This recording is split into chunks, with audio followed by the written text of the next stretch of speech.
इस सृष्टि के अनादित्य को सबने स्वीकार किया है। सृष्टि अनादि है।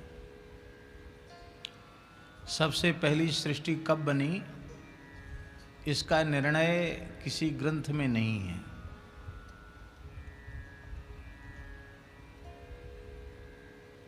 इसका कहीं निर्णय नहीं। भगवत कृपा से,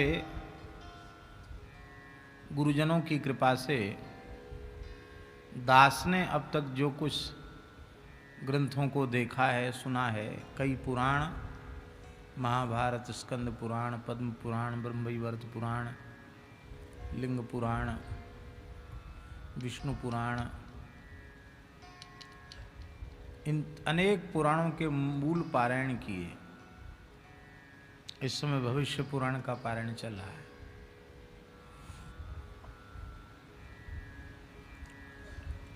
पुराण, उपपुराण, इतिहास, कहीं भी ये अब तक समझ में नहीं आया, पढ़ने में और सुनने में भी नहीं आया कि सबसे पहली सृष्टि कब बनी। अनुमान लोग लगाते हैं कब बनी, और जब से भी सृष्टि की ये परंपरा चल रही है, भगवान जाने, तभी से हम भी संस्कृति के ही चक्र में पड़े। जब से परंपरा चल रही तभी से। आप लोग कहेंगे कैसे कह सकते हैं आप? यदि हम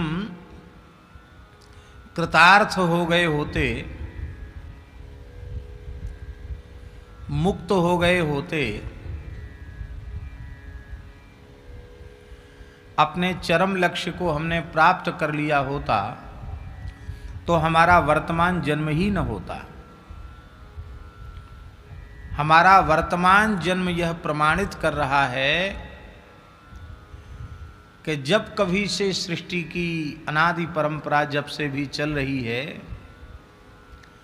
तब से लेके अब तक अभी भी हम इस दुखप्रद संस्कृति के चक्र में भटक ही रहे।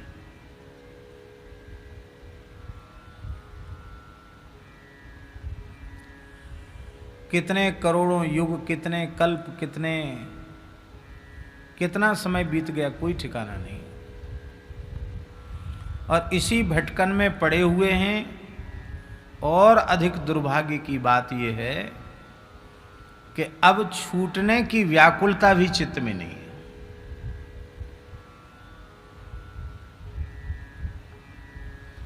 व्याकुलता तो है कि चलो अब ये आखिरी हो जाए, यह शरीर आखिरी शरीर हो, यह जन्म आखिरी जन्म हो।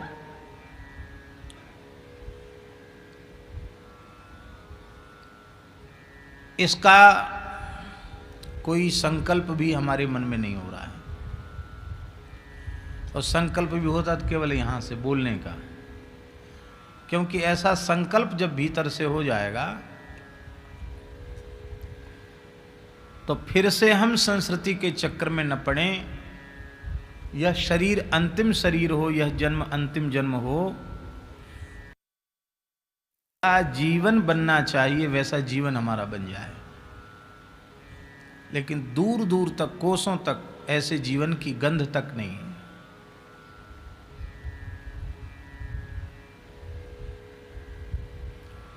हम संस्कृति के चक्र से छूटना भी नहीं चाह रहे।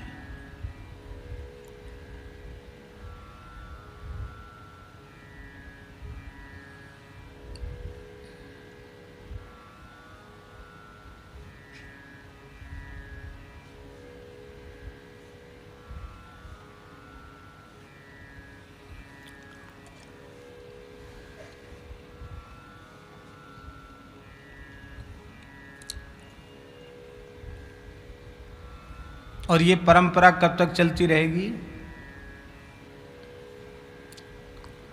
जब तक हम चाहेंगे। जिस दिन हम भीतर से चाह लेंगे, उसी दिन ये परंपरा समाप्त हो जाएगी। ये परंपरा का मतलब संसार की परंपरा तो धाता यथा पूर्व कल्पित रहेगी। हमारे जन्म मृत्यु की परंपरा जब हम चाहेंगे तब समाप्त हो जाएगी।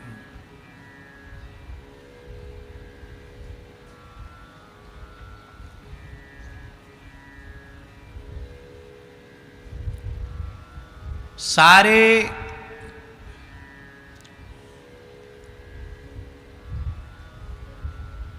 संकट के मूल हम स्वयं ही हैं। भगवान का कोई दोष नहीं है इसमें। इसलिए भगवान श्री राम ने उत्तरकांड में जो अपने प्रजा को उपदेश दिया है, उसमें भगवान ने कहा, सो परत्र दुख पावई सिर धुन धुन पछताए, और काल ही कर्म ही ईश्वर ही मिथ्या दोष लगाए। दोष तो है हमारा, पर हम काल को दोष दे देते हैं। अरे क्या करें महाराज, कलयुग है, ये कोई सतयुग थोड़ी है।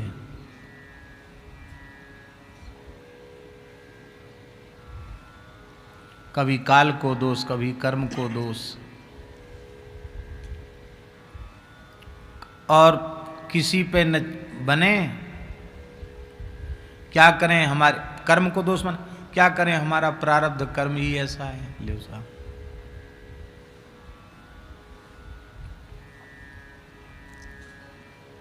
क्रियमाण कर्म से संचित में गया, और संचित से जो अंश निकल कर आया वो प्रारब्ध बना। तो क्रियमाण कर्म को करने वाला कौन है? कर्ता जीव ही है ना। तो हम ही अपने क्रियमाण कर्म के कारण हैं, हम ही अपने संचित कर्म के कारण हैं, और हम स्वयं ही अपने प्रारब्ध कर्म भोग के भी कारण स्वयं ही हैं।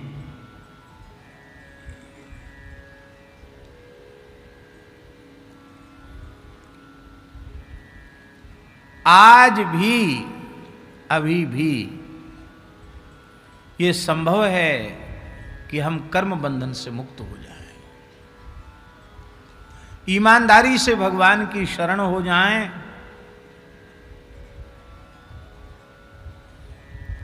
शरणागति का संस्कार मात्र नहीं, ईमानदारी से भगवान की शरण हो जाएं। संस्कार का हम निषेध नहीं कर रहे हैं, न उसकी महिमा कम कर रहे हैं, लेकिन एक बात कही जा रही है, हृदय से भगवान की शरण ग्रहण करते ही संचित जो कर्म राशि है वो भस्मसात हो जाती है।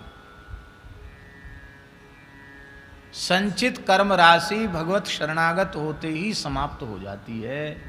ऐसा हमारे व्यास वाल्मीकि प्रभृति ऋषियों ने स्वीकार किया है, और हमारे सभी भक्ति के पूर्वाचार्य श्री नारद जी से लेकर के और श्री रामानुजाचार्य, श्री रामानंदाचार्य, श्री निम्बारकाचार्य, श्री मध्वाचार्य, श्री विष्णु स्वामी, श्री वल्लभाचार्य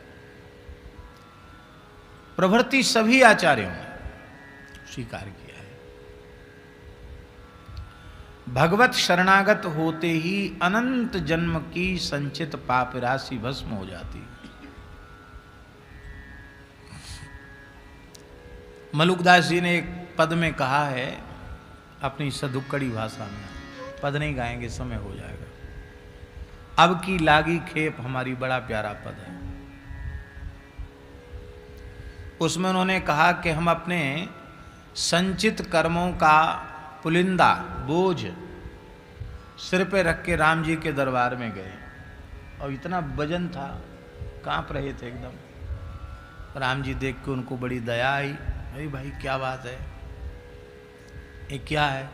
अरे महाराज क्या है, हमारा अपना ही संचित कर्मों का बोझ हमारी खोपड़ी पे धरा है, बहुत मुश्किल हो रहा चलना। तो क्या बात है? बोले इस विपत्ति से मुक्त करो। तो उन संचित कर्मों को देख करके एक बार तो राम जी भी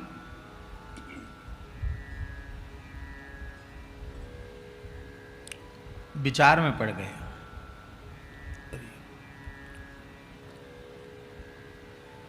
अवश्यमेव भुक्तव्यम कृतम कर्म शुभाशुभम, इतना पुलिंदा कब तक भोगेगा।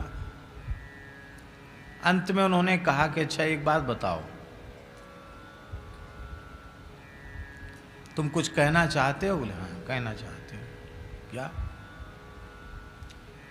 बोले बस हम केवल इतना कहने आए हैं आपसे कि हम आपके हैं, आपकी शरण में हैं, आपके हैं, बस इतना कहना है और कुछ नहीं कहना चाहते, और कोई फरियाद नहीं है। आपने इतना ही तो कहा है, सकृत एव प्रपन्नाय तवास्मीति च याचते अभयम सर्वभूतेभ्यो ददाम्येतद् व्रतम मम। एक बार आकर कह दे कि हे नाथ मैं आपकी शरण में हूँ, आपका हूँ, इतना ही तो आप सुनना चाहते हैं, इतना ही हमको कहना है, मैं आपका हूँ, आपकी शरण में हूँ। तो मलुकदास जी कहते हैं, लेखा दिया साह अपने को देखत चीठी फाड़ी।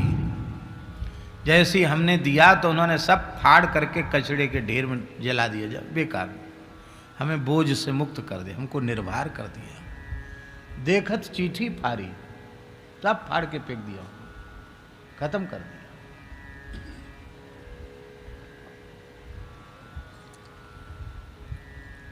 तावद रागादेस्तेना तावद कारागृहम गृहम तावन मोहोंग्रि निगढ़ यावत कृष्ण न तेजना। भगवान का जीव हो गया फिर सब बंधनों से मुक्त हो गया। तो संचित तो नष्ट हो गया,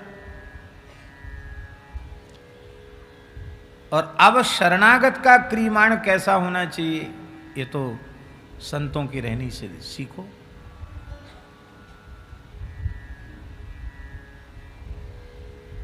बहुत दूर की बात कहेंगे तो आप कहेंगे कि हम तो 400-500 साल पुरानी बात तो हमने देखी कहाँ, हम कहाँ।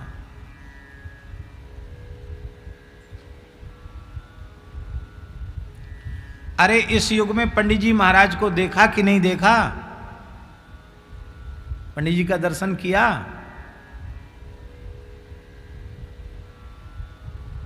और अनेक महापुरुषों को देखा?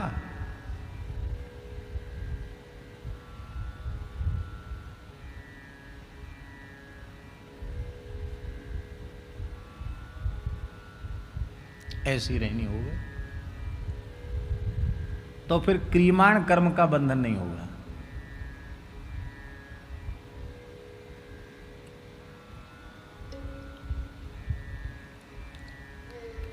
जिन लोगों ने पंडित जी का प्रत्यक्ष दर्शन नहीं किया है उनके चरित्र के माध्यम से कर सकते, बहुत पुरानी बात तो नहीं है।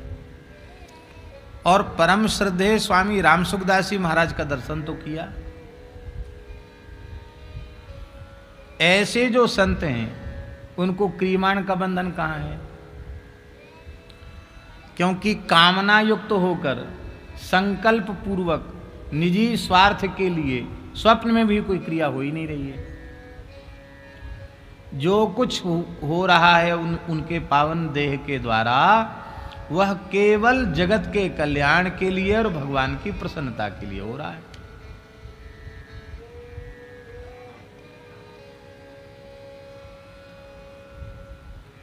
क्रियमाण कर्म का बंधन भी नहीं रहता है,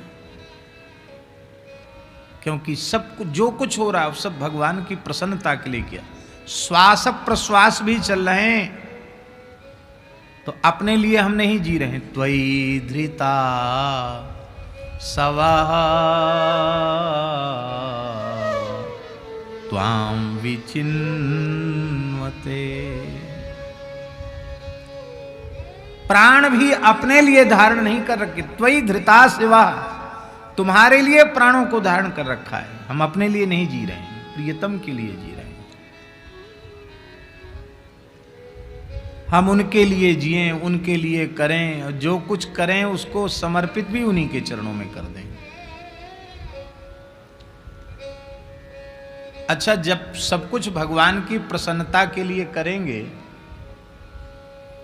बहुत ध्यान से सुनिए, जब सब कुछ भगवान की प्रसन्नता के लिए करेंगे तो निषिद्ध कर्म जागृत की तो क्या चले, स्वप्न में भी बनेगा। क्योंकि निषिद्ध कर्म से तो भगवान की प्रसन्नता प्राप्त नहीं हो सकती। भगवान की आज्ञा वेदादि शास्त्र हैं, भगवान की आज्ञा के अनुरूप कैसी पूरी चौपाई नहीं उठ रही हमको। मम अनुशासन माने जोई, कैसा आगे मदन बाबू, मम अनुशासन माने जोई, उसके आगे की पंक्ति क्या है? अरे उत्तरकांड की तो है ना, जहां राम जी ने प्रजा को उपदेश दिया है, परम प्रिय सोई मम अनुशासन माने जोई।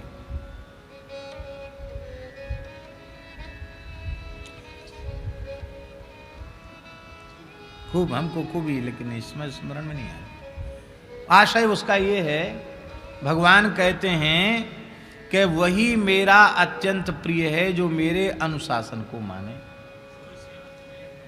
हाँ हाँ, सोई सेवक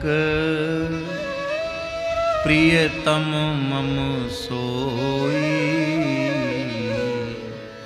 मम अनुशासन माने जो।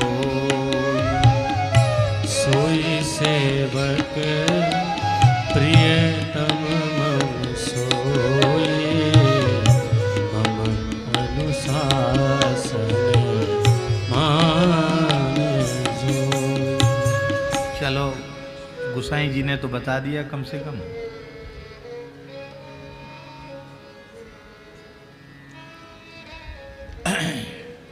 मम अनुशासन माने जोई। अब इसमें सब कुछ, सबकी परिभाषा आ गई। वही मेरा सेवक है, वही मेरा प्रीतम है। हम भगवान के प्रिय तो बनना चाहते हैं, भगवान के दास और सेवक तो अपने आप को कहते हैं, पर भगवान का अनुशासन मानते हैं?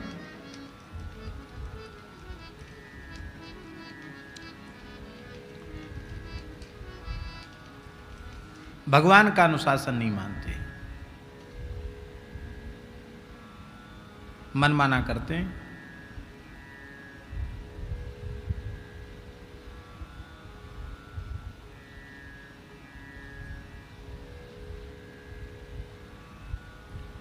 तो हम न सेवक कहलाने के अधिकार हैं, अधिकारी हैं, न भक्त दास कहलाने के अधिकारी हैं, कुछ भी कहलाने के लायक नहीं। हमसे निषिद्ध कर्म बन रहे हैं, इससे ये बात पक्की है कि हम भगवान के अनुशासन में स्थित नहीं हैं।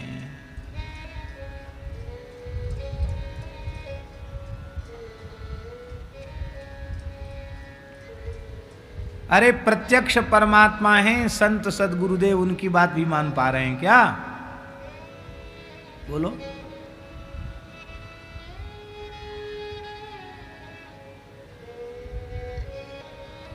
नहीं मान पा रहे।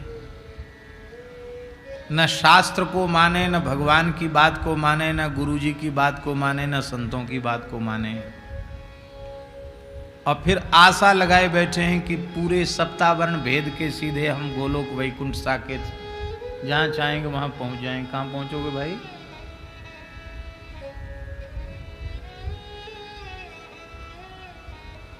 हमने तो पूज्य स्वामी जी का सत्संग बहुत कम किया। कम किया का मतलब, जब कभी ऋषिकेश गए और कभी सत्संग में बैठने का अवसर मिल गया तो सुन लिया, कभी वृंदावन आए तो कभी सुन लिया, बहुत लंबे समय तक नहीं सुना। एक बार ऋषिकेश के सत्संग में श्रद्धेय स्वामी श्री राम सुखदास जी महाराज ने कहा था कि हम विहित कर्मों के अनुष्ठान पर जितना जोर देते हैं, उससे अधिक जोर हमें निषिद्ध कर्मों के त्याग पर देना चाहिए। बहुत अच्छे ढंग से कहा था, हम उसको एक वाक्य में कह रहे हैं उस सत्संग के सार को।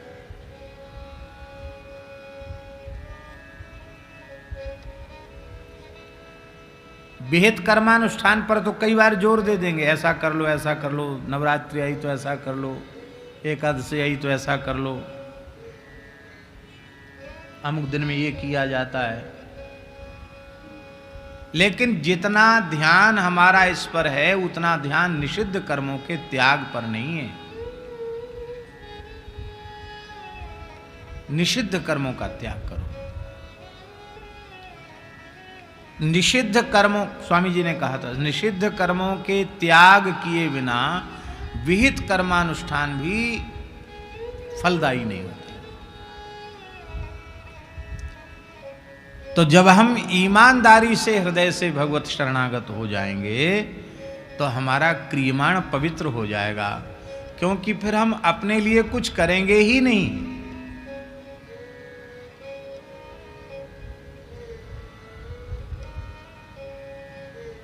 सब कुछ भगवान के लिए करेंगे।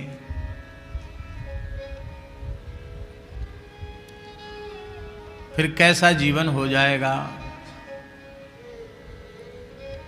श्री मलुकदास जी के एक साखी,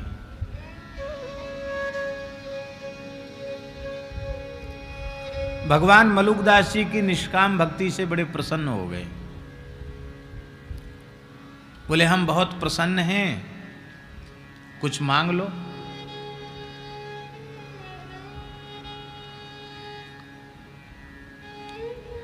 तो उन्होंने कहा कि आप प्रसन्न हैं तो हमें मिल गया, फिर मांग लो ये क्यों कह रहे हो? आप अभी बोले कि हम बहुत प्रसन्न हैं, आपकी प्रसन्न है तो हो गए, हमको सब कुछ मिल गया। आपकी प्रसन्नता ही सब कुछ है हमारे लिए, और हमारा अपना क्या है? तो भगवान बोले कि हमारा दर्शन अमोघ है।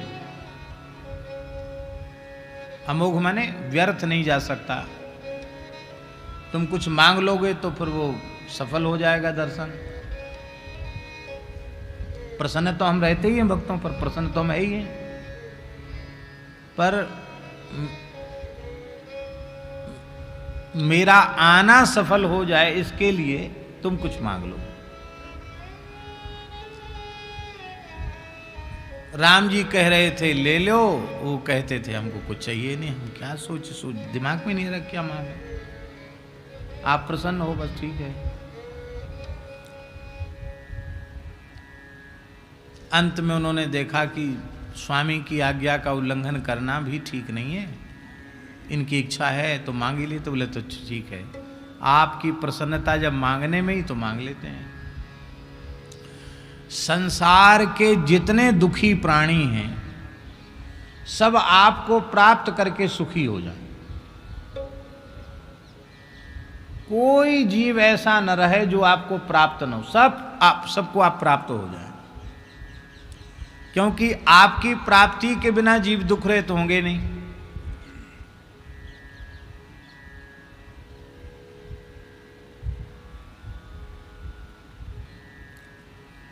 आपकी प्राप्ति के बिना जीव दुख रहित होंगे नहीं। तो सब जीवों का दुख मेट दो, सबको आप मिल जाओ। हम कितने आनंद में आपका दर्शन कर, सबको आनंद हो जाए, आप सबको मिल जाओ। भगवान बोले सबकी इच्छा ही नहीं। बोले आप ये तो आपने नहीं कहा था इच्छा, आपने तो ये कहा कि जो आपकी इच्छा मांग लो। हमने मांग लिया, अब आप देने में आनाकानी कर रहे हो।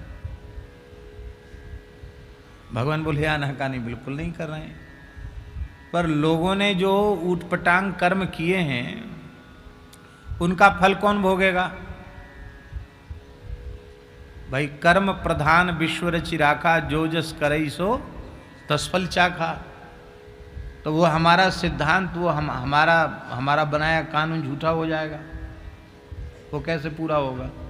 बोले उसकी चिंता मत कर, उसको तो हम सत्य कर देते हैं। कैसे? कहते जितने संसार के दुखी प्राणी हैं सबका पाप अकेले मुझे भोगने के लिए।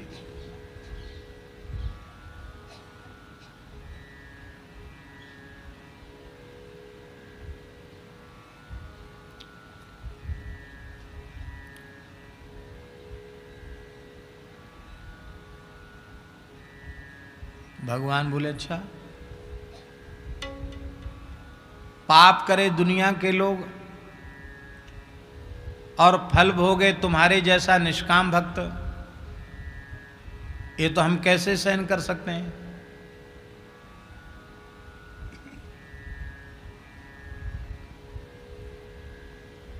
बोले जब नहीं दे सकते हो तो फिर ये नाटक क्यों कर रहे हो कि नहीं मांग लो, दर्शन हम हो गए। आप जैसे भी कहते हो आप काट देते हो हमारी बात को। बस आप प्रसन्न रहिए, हमको दर्शन हो गया। आप ये नहीं दे सकते तो मना कर दो।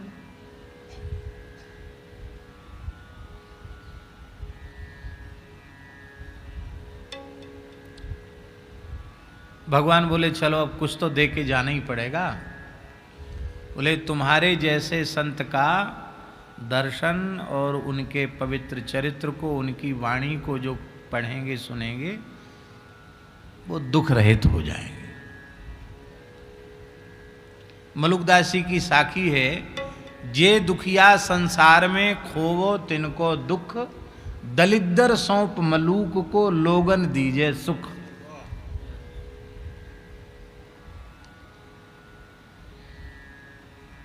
अभी गीता के परम प्रचारक सेठ जी के ऊपर एक पुस्तक लिखी है, बहुत अच्छी है। तो उसमें सेठ जी भी कह रहे हैं कि किसी संत का ये भाव है, उसे भगवान के सामने भगवान का दर्शन हुआ तो उन्होंने कहा कि सबके पाप हम भोग लेंगे। सेठ जी ने भी इस घटना का अपने सत्संग में स्मरण किया। वो कह रहे हैं कि हमको संत के नाम का स्मरण नहीं है। ये मलुकदास जी के जीवन चरित्र की घटना है, बहुत प्रसिद्ध साखी। जे दुखिया संसार में खोवो तिनको दुख, दलिद्दर सौंपी मलूक को लोगन दीजे सुख। तो ऐसा विचार जिसका हो जाए, सबको सुखी करने की भावना हो जाए, भले ही सबका दुख हमको भोगना पड़ जाए पर सब सुखी हो जाएं, ऐसा भाव जिसके अंतःकरण में बन जाएगा वो क्रियमाण कर्म के बंधन से भी मुक्त हो जाएगा। अब बचा क्या बोलो? सबसे भारी समस्या थी संचित, वो समाप्त हो गया। इस तरह का जीवन बनने से क्रियमाण कर्म का बंधन भी नहीं रहा। अब बचा केवल प्रारब्ध, और प्रारब्ध का संबंध केवल इस देह से है, क्योंकि जो इस शरीर में, इस जीवन में भोगने के लिए निश्चित हो चुका है उसी को प्रारब्ध कहते हैं। और प्रारब्ध का क्षय भोग से ही साधक चाहते हैं। तत्तेनुकंपां सुसमीक्षमाणो, तत्तेनुकंपां सुसमीक्षमाणो, भुञ्जान एवात्मकृतं विपाकं, भुञ्जान एवात्मकृतं विपाकम्, हृद्वाग्वपुर्भिर्विदधन् नमस्ते, हृद्वाग्वपुर्भिर्विदधन् नमस्ते। जीवेत यो मुक्तिपदे सदाय भाग, जीवेत यो मुक्तिपदे सदाय भाग, जीवेत यो मुक्तिपदे सदाय भाग, जीवेत यो मुक्तिपदे सदाय भाग। भुञ्जान एवात्म कृतम विपाकम। हम मने नहीं कर रहे हैं कि बीमार हो तो दवाई नहीं खानी चाहिए, हम खुद खाते हैं। और शास्त्रों में रोग आदि के नाश के जप अनुष्ठान आदि भी बताए गए हैं, वो भी लोग करते हैं।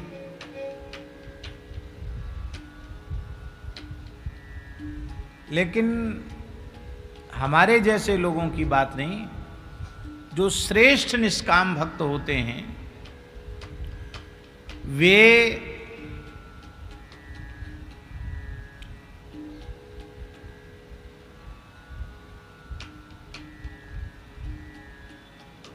दुख नाश के लिए, रोग नाश के लिए, व्याधि नाश के लिए भी आराधना उपासना नहीं करते।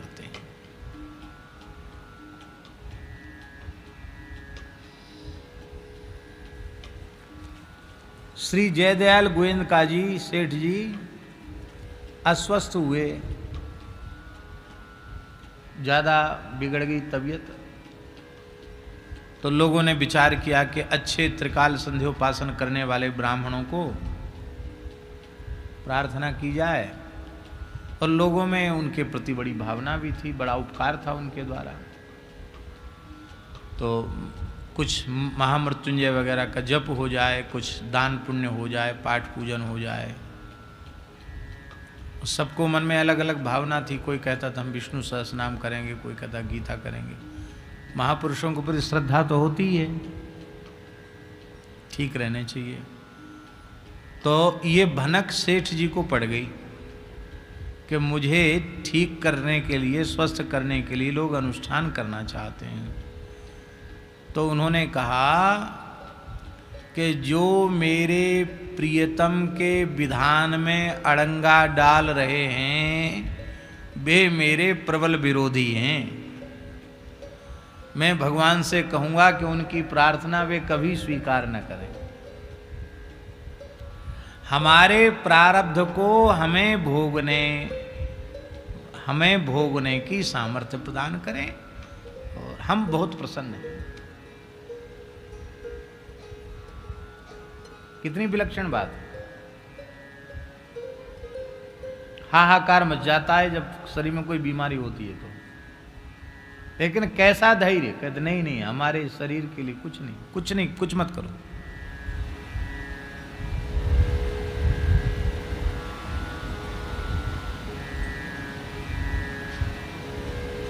अंग्रेजी दवाई तो जीवन में छुई नहीं उन्होंने, स्पर्श ही नहीं किया। और आयुर्वेदिक दवाइयों में भी आसव अरिष्टादि नहीं लेते थे, भस्म नहीं लेते थे। लेते क्या, लेते ही नहीं थे, ऐसा ही समझो। अब काली मिर्च ले लिया, पीपल ले लिया, सौंठ ले लिया, ऐसी कोई जो जिन औषधियों में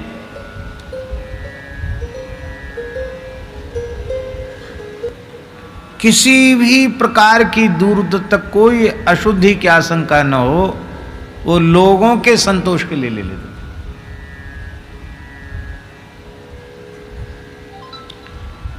इतना धैर्य होना चाहिए। भुंजान एवात्म कृतम विपाकम।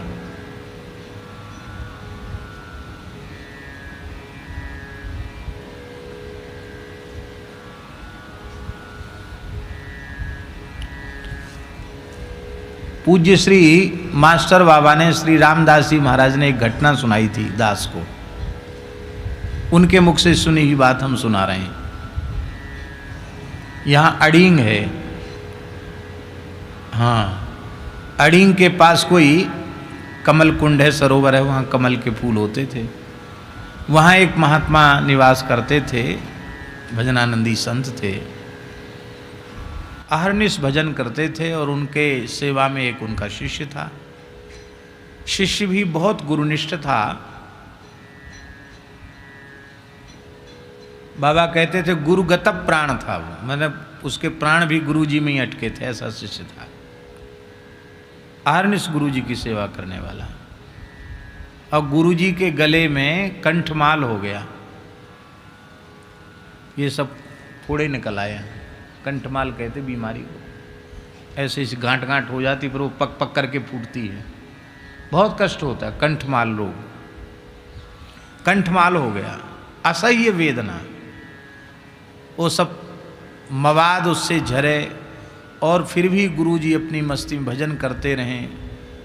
बहुत दुखी, दवाई गुरुजी कोई लेते नहीं। तो गुरुजी के कष्ट को देखकर वो इतना दुखी हो गया कि वो गुरुजी की जो कुछ वृद्ध थे, गुरुजी सेवा कुछ कर करा के और कमल कुंड के पास जाके माला कर रहा था, रो रहा था। तो ठाकुर जी को दया आई, यही कथा है ना। तो कृष्ण बलराम गैया चराते हुए वहाँ से निकले। तो उन्होंने कहा बाबा काय को रो रहे, तो उन्होंने कहा भैया क्या बता, हमारे गुरुजी बहुत कष्ट में हैं, उनके पूरे कंठ में फोड़े निकल आए हैं। तो बोले तेरा गुरु जो है ना बहुत हठी है, वो मानेगो नहीं तो ठीक तो हम कर देंगे भाई। शिष्य को तो ये अभीष्ट था गुरुजी ठीक हो जाए, बोले हाँ ठीक कर दो। तो ठाकुर जी ने, ग्वारिया के वेश में थे ठाकुर जी, ठाकुर जी ने एक लूखड़ी वहीं से उखाड़ी और बोले इसको ऐसे ऐसे मल के, इसको पीस के और गुरुजी के कंठ पर उसका लेप कर देना, ठीक हो जाएंगे। घुस हो गया। अब संध्या की बात है, तो कंठ में गुरुजी के लगा दिया रात को सोते सोते, बताया नहीं कुछ भी। और सवेरे जब गुरुजी जल्दी उठते थे अपने नियम के लिए, तो जब वो उठे तो उन्होंने देखा कि ये सब ना फोड़ा है, ना घाव है, ना चिन्ह है, एकदम ठीक पहले जैसा। तो आश्चर्यचकित हो गए कि वो बीमारी गई कहाँ। समझ गए कोई ना कोई अनहोनी घटना घटी है। तो जैसे किसी की कीमती माला खो जाए और वो घबरा जाए, करे हमारा गले का हार कहाँ चला गया, कंठा कहाँ चला गया, ऐसे ही वो व्याकुल हो गए। बोले ले वो कहाँ गया? बोले क्या? बोले हमारी बीमारी कहाँ गई, कंठा, भगवान ने जो कंठा हमको पहनाया था वो कहाँ गया, सच सच बता। उसने सच्ची बात सब बता दी। अरे तुमने हमारा सारा जीवन नष्ट कर दिया। हमारा प्रारब्ध हम भोग रहे थे, उसी को भोगने के लिए फिर हमको संसार में आना पड़ेगा। तुमने बहुत बड़ा अनिष्ट किया मेरा। रे राम राम, बड़ा भारी हमने अनुचित किया जो तुमको अपने पास रख लिया। तुमने तो हमारा बहुत बड़ा अनिष्ट किया, अब तुमको दंड दे रहा हूं मैं। दंड क्या? अब तुम कभी मुंह मत दिखाना, चले जाओ यहां से, मैं तुम्हारा त्याग करता हूं, जाओ। वो रोने लग गया, बोला महाराज हम आपको छोड़ के कहीं जा नहीं सकते, कहाँ जाएं भगवान? बोले कहीं जा तू दुनिया में, मेरे पास मन नहीं रह सकता।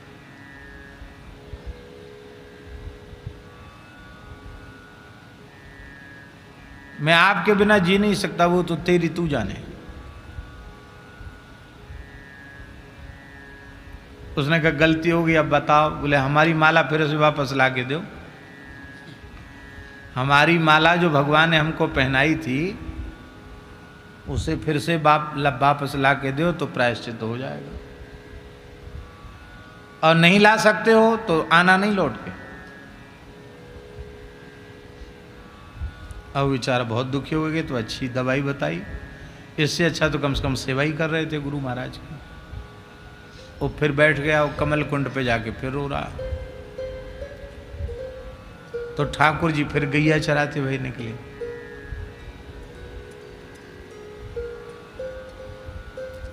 उस दिन तो आ रहे थे गैया चरा के लौट रहे थे ठाकुर जी, जब गैया लेके जा रहे थे ठाकुर जी, तो ठाकुर जी बोले, कह रहे चोरे बाबा अब काय को रो रहे?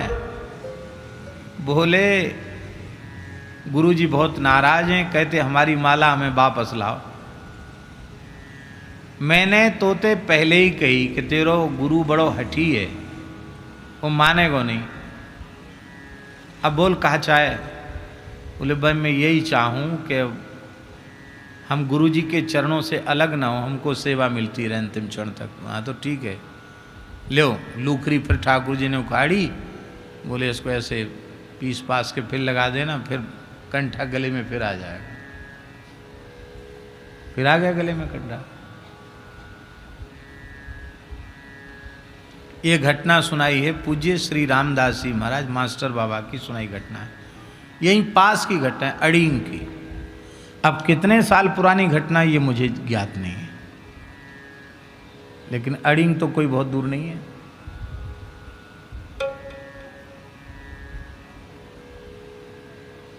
अब सोचो, तो हमने उस समय जब बाबा ने हमें सुनाई तो हमने बाबा से कही कि बाबा इसमें एक विशेष बात है। क्या? बोले भजन करने वाले गुरु जी को कितनी बार दर्शन हो तो गुरु जी जाने, लेकिन गुरु सेवा का फल